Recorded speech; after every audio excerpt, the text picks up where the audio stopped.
Imagine looking at your mother's face, every wrinkle exactly right, the same voice, the same way she says your name, and being completely, unshakably convinced that she is not your mother at all. Not that she's changed, not that she's lying, that she has been replaced, that the real her is missing, and something else, something that looks identical, sounds identical, remembers everything her memories should be remembered, is standing in her place instead. This isn't a horror movie plot. It's a real documented psychiatric condition, and the people who experience it aren't confused for a moment and then fine. Some live with this belief for years, fully convinced, while everyone around them insists nothing has changed. I'm a final year medical student, and this is one of the strangest things that the human brain can do it itself. Let's get into it. To understand how this is even possible, you need to understand something most people never think about.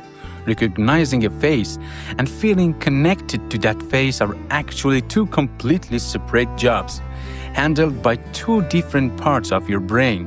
One pathway handles pure visual recognition, matching the shape of eyes, the structure of nose, the exact geometry of the face. You've seen it 1,000 times. And confirming, yes, that's my mother's face. A completely different pathway running through deeper, more emotional parts of your brain handles something else entirely. The automatic, wordless feeling of familiarity and emotional warmth that normally comes attached to that face. The second you see it, that feeling isn't something you consciously produce. It just happens. Instantly, every single time you see someone you love. In people with what's called Capgras Delusion, brain imaging studies have shown something remarkable. The first pathway still works perfectly. They can describe every feature of the face accurately. They know intellectually that it looked exactly like their mother. But the second pathway, the one that's supposed to flood that recognition with warmth and familiarity, goes quiet, silent, nothing. So the brain is left holding two contradictory pieces of information at once. This face matches my mother's face perfectly, and I feel absolutely nothing that tells me this is someone I know. And instead of accepting that unsettling gap, the brain does something almost worse. It builds a story to explain it. This is the part of the human brain that fascinates neuroscientists the most. When it's faced with a contradiction it can't resolve, it doesn't just sit there confused.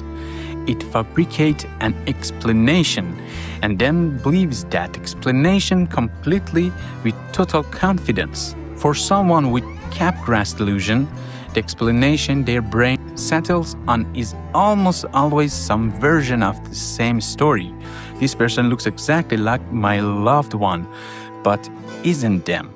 They've been replaced by an impostor, sometimes described as a body double, a robot, or in some undocumented cases, a nearly perfect clone. And here's the detail that makes this so much disturbing than a simple case of confusion. The delusion is often shockingly specific and selective. In many documented cases, patients recognize photographs of the same person completely normally, no delusion at all, full warmth and familiarity. It is specifically live, in-person interaction that trigger the belief. Some researchers believe this happens because photographs don't carry the same real-time emotional feedback loop that a living, moving, speaking person does. So, the missing warmth signal never gets tested, and the delusion never activates. In one well-documented case, a man believed his father had been replaced by an impostor, but was completely comfortable speaking to his father on the phone, no delusion whatsoever during the call. The moment his father walked into the room in person, the belief returned instantly. Same voice, same words, but without the live visual emotional link. Something the doctors couldn't fully explain simply switched back on the moment he saw the real face in front of him. Capgras delusion isn't its own standalone disease. It's what doctors call a symptom that shows up as a part of several very different underlying conditions. It appears most commonly following certain types of brain injury, particularly damage affecting the connection between the visual recognition centers and the deeper emotional processing regions we just talked about. It also appears in some cases of dementia, in certain psychiatric conditions like schizophrenia, and occasionally following strokes that damage very specific, very particular pathways. What's striking across nearly all documented cases is how selective it usually is. It's rarely about strangers. You don't typically hear about someone's developing Capgras delusion about a random person on the street.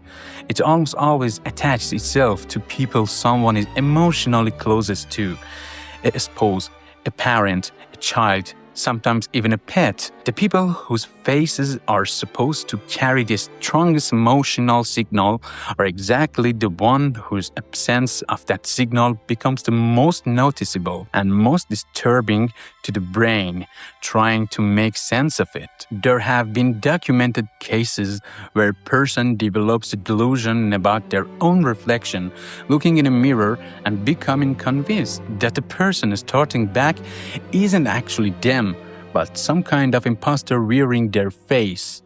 If you think about the mechanism we just described, this makes an unsettling kind of sense. Even your own reflection relies on that same emotional familiarity pathway to feel like you break that connection, and even your own face in the mirror can start to feel like someone else. We've spent this whole video looking at Capgras delusion from the perspective of the person experiencing it, but there is another side to this that just as painful and rarely talked about at all: the family members on the receiving end of the delusion.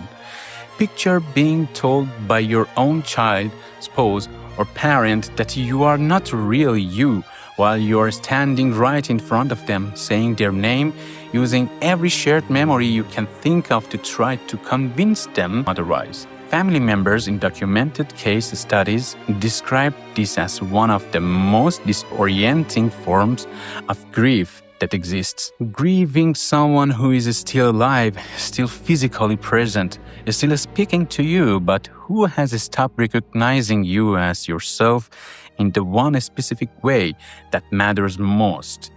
Some family members report the delusion softening or coming and going depending on context. A good day where recognition briefly returns, followed by a bad day where the imposter beliefs comes right back. Living inside that kind of unpredictability, according to caregivers who've documented their experiences, is its own unique form of exhausting. Here is why neuroscientists care about the Capgras delusion far beyond the relatively small number of documented cases. It's one of the clearest proofs we have that recognizing someone and feeling connected to someone are not the same experience, running on the same brain circuit, even though it feels that way for every single one of us every day without ever noticing the difference. You've never had to think about that fact that seeing a loved one's face and feeling warmth toward them happen instantly and together until you learn about a condition where, for some people, they don't in a strange way. This delusion is a window into how much emotional weight your brain quietly attached to every familiar face you see. Completely automatically, every single day of your life, a process so smooth and invisible that it takes a rare and devastating breakdown in the rearing to reveal it. Was ever there at all? The next time you see someone you love walk into a room and you feel that instant, wordless wave of familiarity and warmth before you've even had a conscious thought about it, that feeling, the one you've never had to question in your entire life, is running through a specific fragile pathway in your brain that some people through no fault of their own, have permanently lost. If you want me to cover other rare delusions that reveal just as much about how the healthy brain actually works, let me know in the comments. I'll see you in the next video.